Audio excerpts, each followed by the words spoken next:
یہ چاند و سورج اور جگمگاتے تارے ہمیشہ سے انسان کی توجہ کا مرکز بنے رہے ہیں۔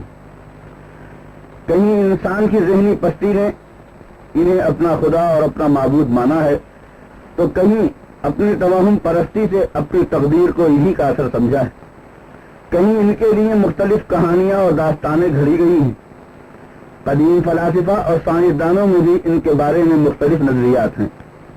بطلمیوس اور فیثاغورس کے نظریات ہزاروں برس عقل انسانی کے لیے موضوع بحث بنے رہے ہیں، لیکن چوں ندیدند حقیقت رہے افسانہ زدند کے بمصداق اندھیرے ہی میں ٹکرے مارتے رہے۔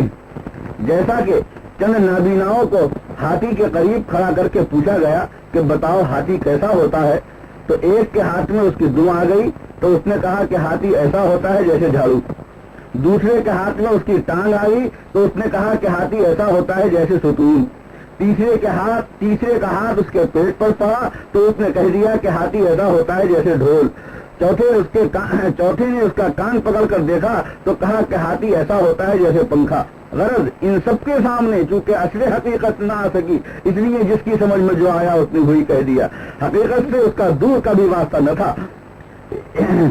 ایک نے ایک نظریہ قائم کیا تو دوسرے نے اسے باطل قرار دے دیا، تیسرے نے کوئی نظریہ قائم کیا تو چوتھے نے اسے توڑ دیا۔ کسی نے چاند کی روشنی میں اپنے محبوب کے حسن کی جھلک دیکھی تو اپنا عنوان شاعری اسے قرار دے دیا۔ کوئی اونڈے منہ گرا تو اسے اپنا معبود اور خدا مان کر اس کی پرستش کرنے لگا۔ کسی کا دماغ الجھا تو اس نے کہہ دیا کہ یہ سارا نظام کائنات انہی کی بدولت چل رہا ہے۔ کوئی توہم پرستی میں مبتلا ہوا تو کہا کہ انسانی تقدیر و قسمت انہی سے وابستہ ہے۔ یہ موافق ہو تو انسان بلندیوں پر پہنچ جائے، ہر قدم پر اسے کامیابی حاصل ہو، اور یہ ذرا خلاف ہو جائے تو پھر انسان پر سوال آ جائے اور بربادی میں گرتا چلا جائے۔ البتہ ایک بات وہ تھی جس میں سب ایک زبان تھے۔ عقل انسانی کا یہ متفقہ فیصلہ تھا اور تمام فلاسفہ اور سائنسداں اس پر متفق تھے کہ زمین کے بسنے والے کا گزر کبھی چاند تاروں کی دنیا میں نہیں ہو سکتا، انسان کے قدم کبھی وہاں نہیں پہنچ سکتے۔ لیکن اب سے تقریباً 1400 برس پہلے ایک کملی پوش انسانیت کے محسن اعظم صلی اللہ تعالی علیہ وسلم نے انسان کو اس کا بلند مقام بتاتے ہوئے فرمایا، اے انسان، تجھے سارے جہان کے پیدا کرنے والے نے اپنا خلیفہ اور اپنا نائب بنایا ہے۔ اس لیے یہ ساری کائنات، خواہ وہ چاند و سورج ہوں یا جگمگاتے تارے، اونچے اونچے پہاڑ ہوں یا گہرے سمندر، یہ سب تیرے فائدے کے لیے ہیں اور تیرے محکوم و مسخر۔ جیسا کہ قرآن کریم میں ارشاد فرمایا گیا، اللہ الذی سخر لکم البحر لتجری الفلک به بامرہ۔ دوسری جگہ ارشاد فرمایا، الم تر ان اللہ سخر لکم ما فی السماوات والارض۔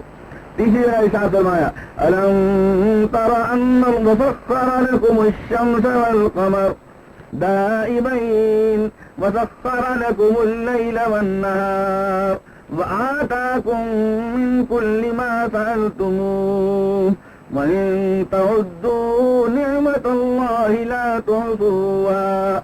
پیغمبر اسلام حضور احمد مجتبی محمد مصطفیٰ صلی اللہ تعالی علیہ وسلم نے واقعہ معراج کی شکل میں انسان کو تفسیر کائنات کا راستہ دکھایا اور براق کے نام سے اس طرح اشارہ فرمایا کہ اگر تو برقی قوتوں سے کام لے اور اپنی خداداد صلاحیتوں کو پہچانے تو کسی دن تیرے قدم بھی سیاروں کی دنیا میں پہنچ سکتے ہیں۔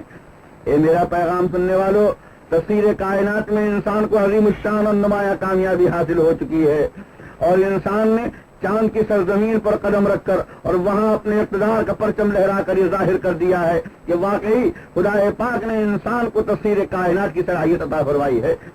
اور ابھی تو خدا پاک کے فرمان کے مطابق نہ معلوم کتنی منزلیں اور ہیں کہ جہاں انسان کو پہنچنا ہے، لیکن اگر انسان کی ان ترقیوں کے ساتھ اس کی انسانیت بھی ترقی پاتی تو یہی دنیا انسان کے لیے امن و سکون کا گہوارہ بن جاتی اور خوف و دہشت، بدامنی و لاقانونیت کا دنیا سے خاتمہ ہو جاتا۔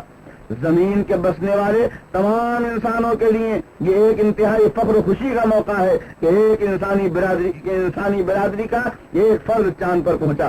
لیکن کاش اگر یہ چاند پر پہنچنا زمین پر بسنے والے کروڑوں بھوکے انسانوں کا پیٹ بھرنے کے بعد اور کروڑوں ننگے انسانوں کا تن ڈھکنے کے بعد اور لاکھوں بے گھر انسانوں کو سر چھپانے کی جگہ دینے کے بعد ہوتا تو انسان کی اس نمایاں ترقی کے ساتھ ساتھ انسانیت کی بھی ترقی ہوتی۔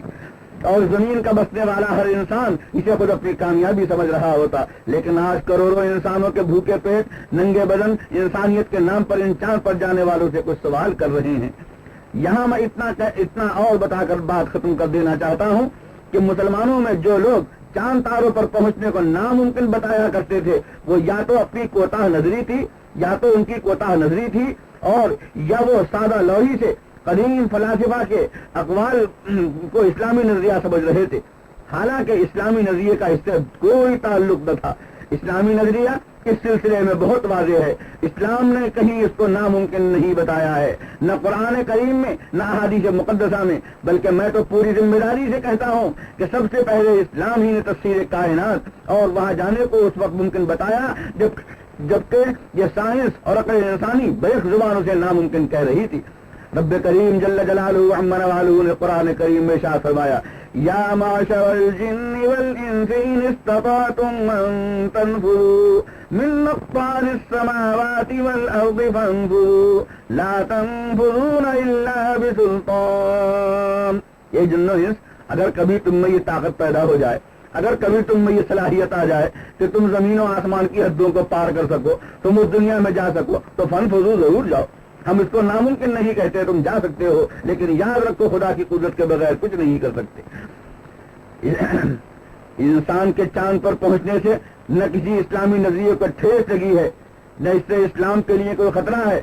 اسلام انسان کی کسی ترقی کو نہیں روکتا، لیکن انسان کی ترقی سے پہلے انسانیت کی ترقی کا سبب دیتا ہے، اور حقیقت بھی یہی ہے کہ انسانیت کو چھوڑ کر انسان جو ترقی کرے گا اس میں حیوانیت، درندگی اور دوسروں کو تباہ و برباد کرنے کا جذبہ پیدا ہوگا، اور انسان کی ترقی جو ترقی انسانیت کے ساتھ ہوگی، اس سے وہ تمام انسانوں کا بھلا چاہے گا، چاہے وہ اس کی قوم کے ہوں یا نہ ہوں، اس کے ہم مذہب ہوں یا نہ ہوں، رنگ و روپ میں اس جیسے ہوں یا نہ ہوں، مال و دولت میں اور خاندانی لحاظ سے اس کی برابر ہوں یا نہ ہوں، وہ کالے گورے کے جھگڑے میں نہیں پڑے گا، غریب و امیر میں فرق نہیں کرے گا، وہ بلا فرق و امتیاز سب کی یکساں خدمت کرے گا۔